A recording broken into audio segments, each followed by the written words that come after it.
Well, if Luke Plapp's all in, then generally follows a very good result. It certainly does.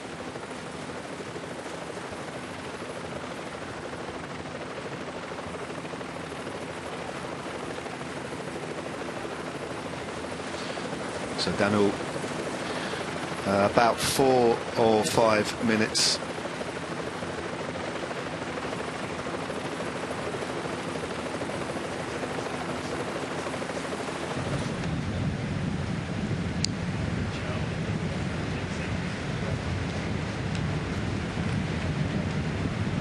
So Luke Plapp early in his TT, you could just see from the focus, the determination on his face. 53 k's an hour in these early stages, heading out of beautiful Lucca, this incredibly beautiful historic walled city, heading towards the iconic city of Pisa. Well, as we're focusing here on Luke Plapp, let's hand the commentary reins back over to Mr. Rob Hatch. I'll take my lead briefly. I shall pop back in a little bit later on, but for the time being, let's hand over the TT bars, as it were, to Rob Hatch. Not sure that's a good idea. I'm no good in those, mate. Thankfully, you'll be back later to take over again. Have you ever been on a TT bike, Robbie? I haven't, no. I don't think you want to see me on one. Cheers, bud. Filippo Baroncini is the next. It's an exciting 10 minutes or so. Lots of opportunities coming up. And we could be seeing potential stage winners in the next half an hour. We've already seen that Eduardo Affidi's going to have to wait again. Close, close, close. Not close enough. Ethan Hayter's the leader. Buongiorno, Robbie. Ciao, Roberto. How are we? Very well, thanks. Very well. We're getting to... This is the point of the race that I was particularly looking forward to. This gaggle of riders we've got going off now. I've seen Luke Plapp. Very shortly, we've got Jay Vine. Actually, first, we've got Josh Tarling. Then we've got Jay Vine. But 3 time trial specialists, all within a 10-minute period. Problem is, Robbie, you've forgotten one. Wout van Aert. Oh, Walt as well. Yeah, well, I was doing time trial specialist. Walt's just a cycling specialist. I say, didn't think you'd forget him after picking him on Sunday. Well, I'm not giving him as much chance as Tarling, but I'm going to temper everything with the current weather report and how the radar's looking.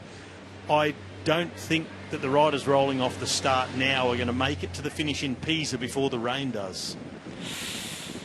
They've got me worried about the rain as well. You can just see it in the background getting darker and darker and darker. 11 seconds off there was Lorenzo Milesi, former world champion at under 23 level. We see the River Arno.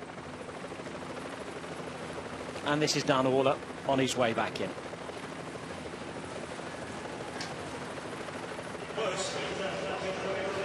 A nervous spectator now for the next little while, Ethan Hayter.